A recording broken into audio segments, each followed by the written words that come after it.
Hola a tots, estem en el segon capítol del Secret Gegant.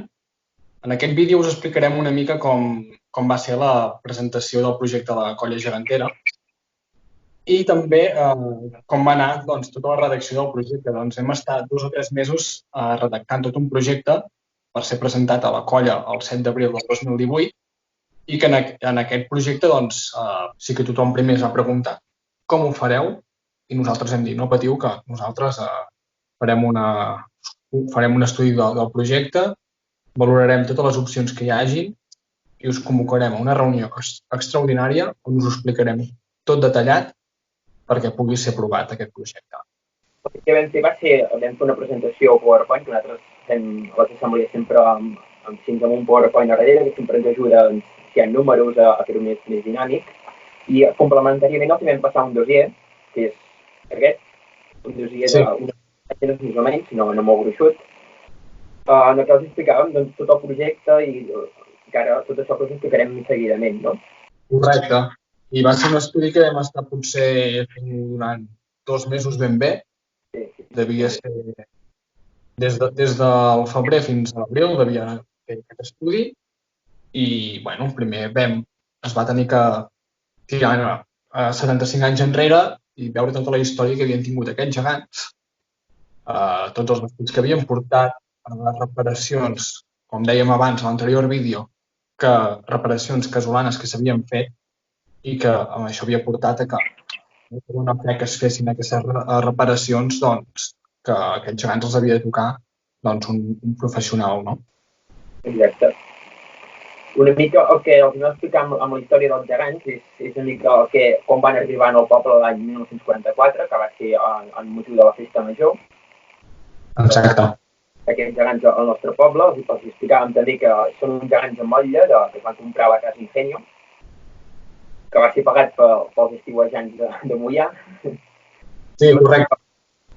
Una mica també els vam afegir la primera documentació que tenim, que és en el dossier de la festa major, en el programa de festa major d'aquell any 1944, en el que diu, explica l'arribada d'aquests gegants i 8 capgrossos que actualment estan desapareguts, tots 8.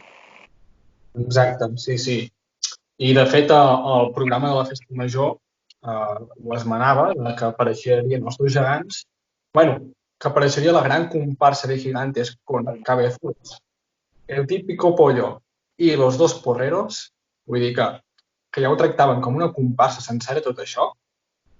Ja parlava de la colla gegantera sense existir llavors, Com? Ja, en aquell temps ja és com si es parlés d'una colla gegantera sense la seva existència real, no? Exacte. I d'una comparsa que dius, hòstia, estàs parlant d'una comparsa d'un seguici festiu que no...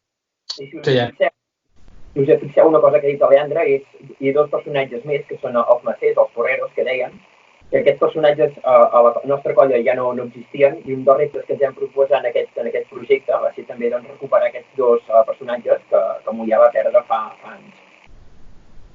Exacte, correcte.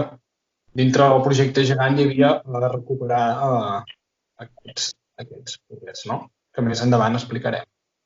Llavors, a la història dels gegants també continuem explicant la tasca d'aquests gegants, que únicament al principi el que feien era sortir per la festa major i per Corpus, només tenien exclusivament aquestes sortides. I us hem explicat alguna sortida que havien fet extraordinària, com va ser a Manresa.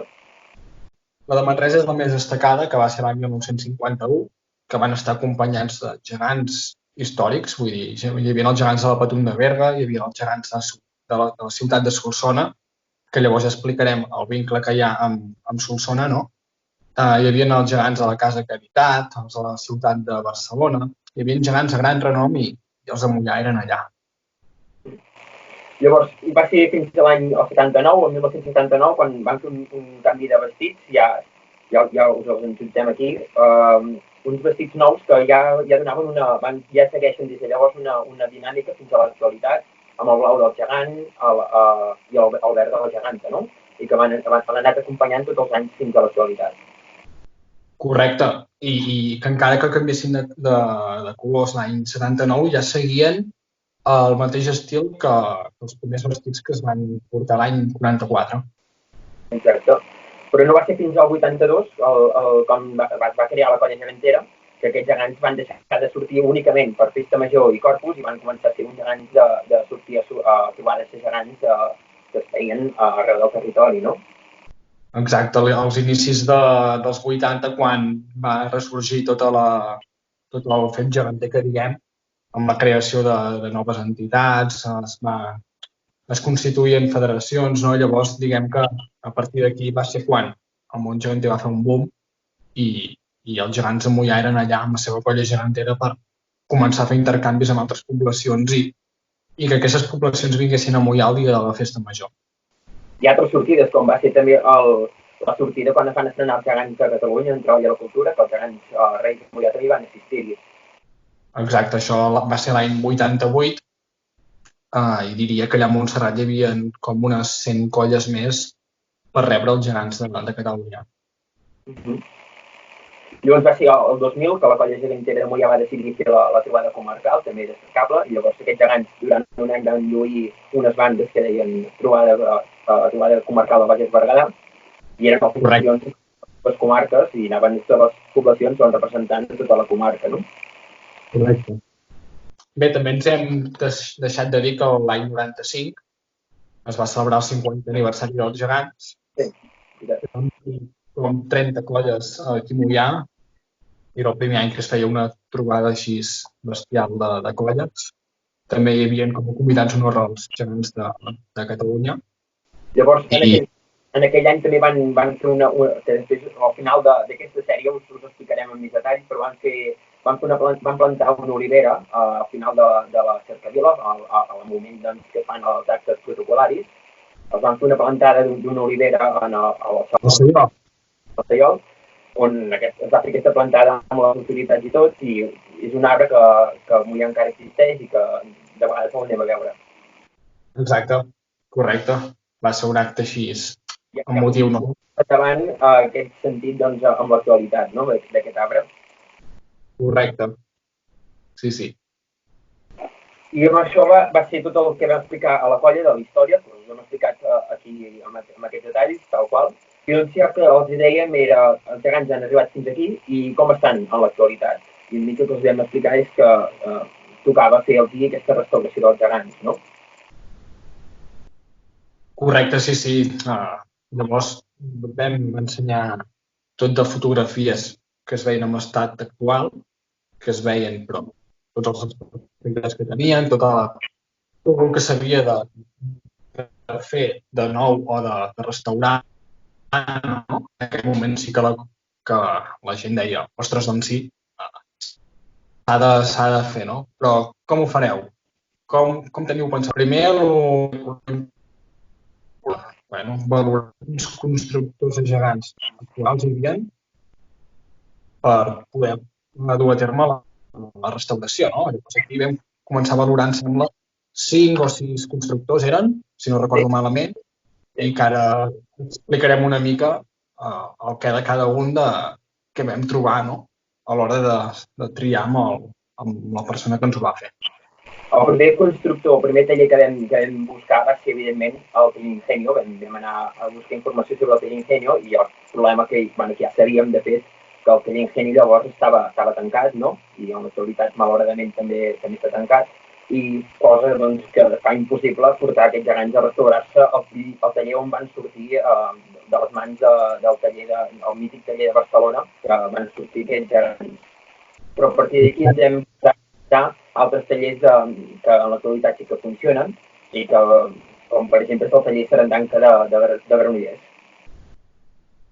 Llavors vam veure que el taller Sarandanca de Granollers tampoc s'esqueia amb uns gegants històrics com els nostres, que el taller Sarandanca sí que potser feia molt macos, per exemple, els animals o els gegants que fa, però no veiem com... Vam posar l'exemple dels gegants de Calonja, per exemple, aquells gats que són gats i ratolins, no? Que són uns gegants preciosos, però que a l'hora de fer un gegant reis i restaurar-los vam creure convenient que poder aquest taller no era el més indicat. Exacte. Llavors el següent que vam valorar era el taller Drac Petit, el Torri Grau, que aquest és el constructor del Toll i la Teixonera, no? Vull dir, uns gegants maquíssims, que ens els estimem molt també, i que han fet gegants espectaculars com el Bacus Ullastrell o per exemple, els gegants Esparreguera, no? O el Geria de Girona, també, un gegant de 3 càrrecs que no al fons podríem parlar gairebé. A nivell d'originalitat, el Jordi Grau doncs, sempre acaba sorprenent a la gent. Però a l'hora de restaurar figures o de poder fer rèpliques de gegants, doncs, no era el més escaient perquè no crèiem que tampoc estaven... No aniria bé la cosa.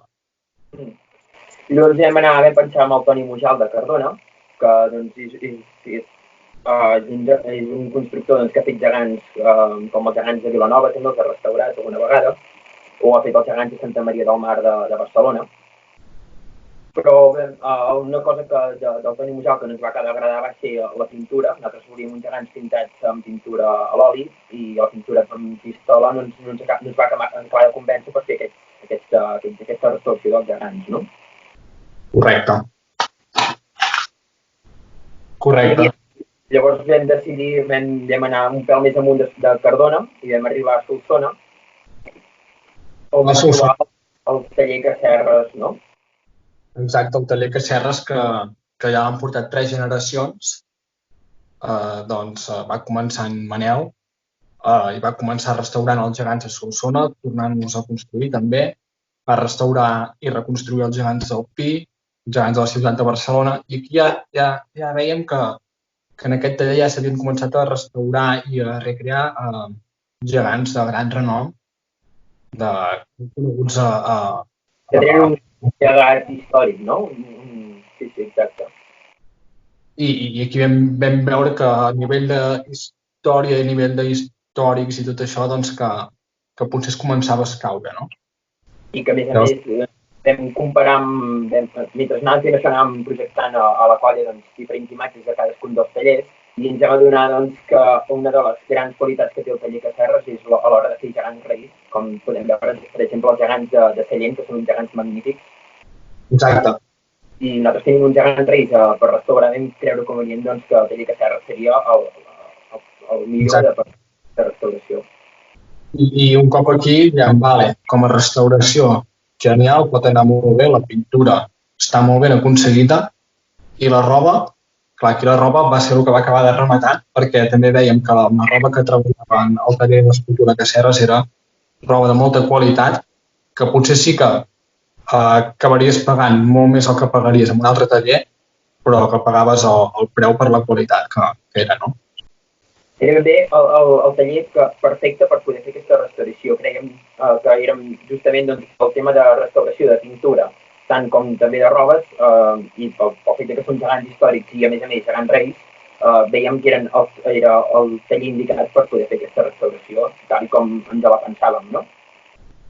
Exacte, i és això, vull dir, sí que llavors comparaves pressupostos amb altres tallers i potser aquest era el més elevat, però repetint que, el que es pagava era la qualitat. La qualitat amb què t'ho feien, no? Al final, millor pagar per la qualitat que pagar més poc i que la cosa no t'agradi el resultat.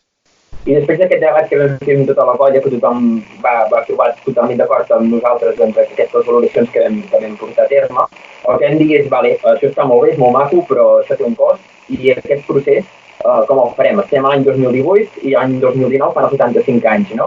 Vam dir, organitzem-nos. I una mica el que vam fer va ser dividir aquest projecte en 2 grans fases. Una que es va centrar a l'any 2018, l'any que vam començar aquest projecte, i l'altra que és l'any 2019. L'objectiu del primer any va ser, doncs, únicament fer els cavallets i la restauració física dels gegants, no? La restauració de pintura i tot el que es feia a fer físicament els gegants. I en el segon any ens centràvem més en el que era els vestits i també la festa de l'estrena, no? Correcte. I també es va tenir que dividir per poder finançar cada fase amb uns diners assegurats, no? O sigui, és a dir, vam deixar molt clar que si el 31 de desembre del 2018 no teníem X diners, que el taller que el procés s'aturava, no?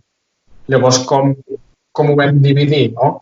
Doncs vam decidir demanar subvenció a la Diputació de Barcelona a l'Ajuntament de Moià i a la Generalitat de Catalunya per tenir un tant per cent per cobrir la primera fase, que la primera fase se'n anava a 2.500 euros més o menys. I una altra cosa per cobrir la primera fase era fer un sorteig per Nadal que en aquell cas va ser una televisió i un pernil, no? Sí. Va arribar el 31 de desembre i vam veure que aquests diners hi eren, que els havíem aconseguit gràcies a les subvencions i gràcies a aquest sorteig.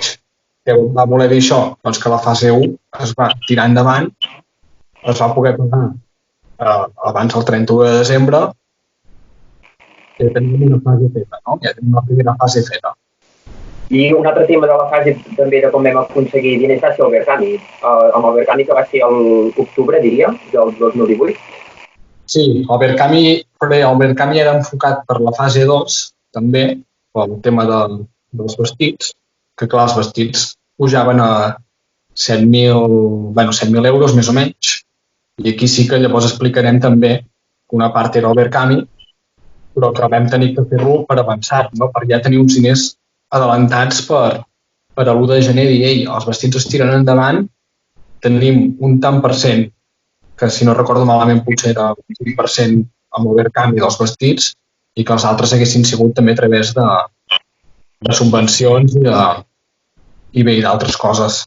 Llavors, com vam dir la paraula Verkami, la primera cosa que vam haver de fer a la colla va ser explicar que és un procés de micromecenatge, perquè molta gent desconeixia doncs, aquesta dinàmica que la nostra entitat no havíem fet servir, no havíem fet un ús mai de la vida, no? I la primera cosa que vam dir és explicar-los per què la gent, quin és l'incentiu que té la gent a portar una certa quantitat de diners i a canvi doncs, que rep unes recompenses que les hem més o menys ja categoritzar una mica, segons la quantitat de diners, doncs donaves una recompensa o una altra, no? Exacte, i era un projecte de risc, perquè diguem que si tu volies aconseguir 2.000 euros eren, o 2.500, no recordo, doncs s'havia d'assolir aquesta xifra. Si tu deies vull 2.000 euros però no aconsegueixes 1.990, el dia que acaba aquests diners no els tens.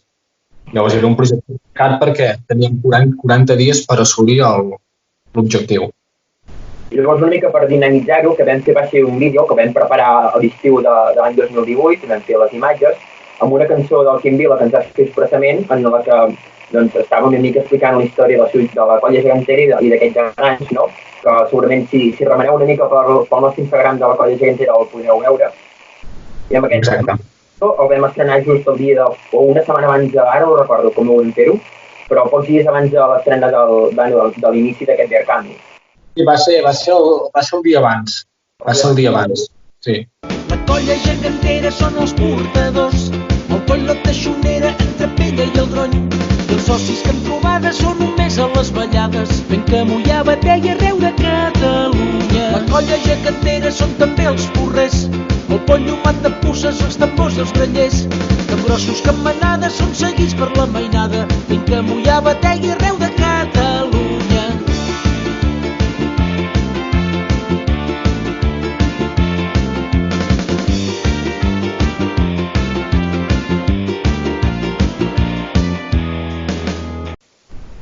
I una mica el que pretendim amb aquest vídeo és fer un primer impacte a la gent, doncs que la gent veigués que aquest projecte el fem, però que a part nosaltres fem una feina darrere doncs, també com a recompensació, que no és una recompensació física, sinó que és una cosa més. Ostres, aquesta gent s'hi està currant i volen aconseguir-ho, no? Exacte, sí. Diguem que cada aportació tenien una recompensa que al final tenies la recompensa però la gent col·laborava més potser per tenir aquests gegants restaurats que no pel fet de tenir regals a canvi. Exacte. I llavors, a tot aquest projecte, que de fet és el que vam fer, vam fer un petit calendari, vam explicar a la colla gent una mica com ho faríem al llarg de l'any 2018, i una de les coses que ja va sortir va ser fer un acte de comiat d'aquests gegants, no? Ja que doncs, si marxaven, l'últim dia que sortien aquests gegants era el 27 d'agost de l'any 2018, i una mica el que volíem és fer un petit comiat, un petit detall en aquest dia, simbolitzant doncs, la seva marxada d'aquest poble, de marxar de Moià i anant doncs, físicament cap al Taller Casserres. Exacte, sí. El 17 d'agost era l'últim dia i bueno, vull dir, ja es notava perquè la gent estava molt emocionada perquè sabien que els gegants mai més tornarien a ser com eren actualment el 2018 i va ser un dia molt emotiu perquè bueno, quan van marxar els gegants van marxar, recordo que es va fer les faixes perquè plovia aquell dia i no es va poder fer al parc municipal, però un cop va acabar la cançó del Que tinguem sort de Lluís Llach i els gegants marxaven, quan van sortir per la porta de les faixes van desaparèixer, vull dir, la gent no es va veure més i això era una gent que vam anar ràpid a amagar-los, no? Un fet destacable d'aquest dia, i que jo és el que recordo més, no? Aquest dia els gegants, realment quan arriben a la festa de l'Arbre Fruiter, sempre queden a un format de presidencial, al costat d'un racó de fer tota l'escenografia de la festa, no? I una cosa que va fer és que quan van entrar els gegants, hi havia tota la gent a dintre esperant per començar l'acte, i entren els gegants normal, sense música ni res, i la gent es va posar a aplaudir. Vull dir, sense això sí que a mi em va posar la pell de gallina perquè estaven entrant els gegants i la gent aplaudint-los. Vull dir, la gent de Moià aquell dia sabia que marxaven els gegants, que passava alguna cosa aquí, no? Sí. Correcte, sí, vas entrar i va haver-hi una ovació molt forta que dius, hosti, em sembla que tothom ja ho sap, no? El que està passant aquí. Jo havia aplaudit aquests gegants quan anaven a l'acte de la festa de l'Arbre Fruiter i això és d'aquells petits detalls que demostren la immensitat del projecte, no? Exacte. Llavors aquí sí, no, agrair als organitzadors d'aquesta festa que ens van deixar fer la cloenda de l'acte de l'Arbre Fruiter amb el comiat dels gegants, que normalment l'acte per protocol de l'Arbre Fruiter estava cantant l'himne de l'Arbre Fruiter, no? Però aquell any excepcionalment vam ser els geganters que vam tenir l'honor de tancar aquesta festa amb el comiat dels gegants. A més, tancar aquesta festa també simbolitza tancar la festa major, no? Perquè és l'últim acte que es fa al llarg de tota la festa major i van ser els gegants, els que no va ser l'himne de l'Arbre Fruiter, que durant 100 i escaig d'anys sempre s'ha acabat així, sinó que van ser els gegants qui van tancar la festa major de l'any 2018, no? Correcte. Vull dir, no es va fer en qualsevol moment de l'acte, sinó al final, que era la rellevància que tenia aquell acte.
I una cosa curiosa d'aquest dia és que a les faixes vam estirar els gegants per treure'ls perquè per la porta no hi passaven i vam marxar cap a amagar-los a un lloc molt secret de Moià.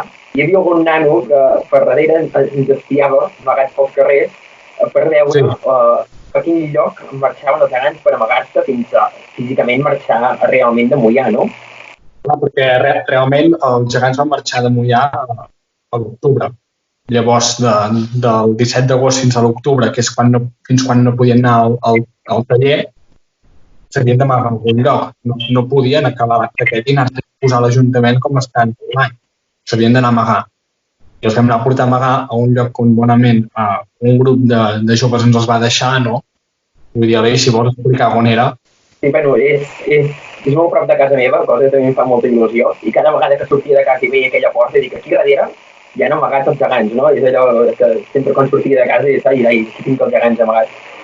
I aquest lloc era també on hi havia antigament a Moià la presó, no? I on actualment és a l'església de Moià, no? A un racó a una sala que tenen, no és a dins de l'església, sinó que és una sala anexa, que tenen els joves de la parròquia que en fan ús, doncs fan totes les seves activitats allà dintre. i ens han deixat tenir els gegants allà amagats en una arcada que fa un vol molt preciós, i els teníem allà col·locadets esperant doncs, que arribés l'octubre per poder marxar físicament cap al Peller Casserres. De fet, es diu que era l'antiga presó, no? Vull dir, aquell local, que ara està adaptat com a local per a aquells joves que estan allà, però antigament, no sé quants anys fa, però que era l'antiga presó. Anys anteriors, fa anys també hi havia hagut els misteris de la processó allà guardats al llarg de l'any, ara estan a dins el que és l'església, però és curiós doncs, que els gegants fossin amagats doncs, en aquell lloc de Moià, que també és un raconet que molta gent desconeix i que és preciós. Exacte. I llavors allà s'ha d'estar, doncs, això, 2 mesos tancats allà. Aprofitar els joves de la parròquia, agrair-los que ens deixessin aquest espai per guardar els gegants, que 2 gegants ocupen el seu espai i agrair-los. I tant. Se'ls van tractar superbé i se'ls ha d'agrair de tot cor, Correcte, sí. Molt bé. Ja us explicarem la resta de com van marxar els gegants, com va anar tot el procés de restauració en els propers vídeos. Exacte, correcte. No sé si ens deixem alguna cosa per explicar en el vídeo d'avui. Diria que no, diria que ho hem explicat tot, no? Que diguem que en aquest vídeo hem explicat tot el resum de com es va presentar la colla gegantera i fins al dia que van marxar aquests gegants, i en els propers vídeos anirem explicant. Els propers vídeos explicarem com van arribar a Solsona, com van marxar, a quina hora de la nit es van carregar aquests gegants perquè ningú del poble veiés que marxaven de Moià, com van arribar a Solsona i tot el procés ja de restauració, no? Tot el que estàvem treballant des de dins la colla mentre els gegants s'estaven restaurant.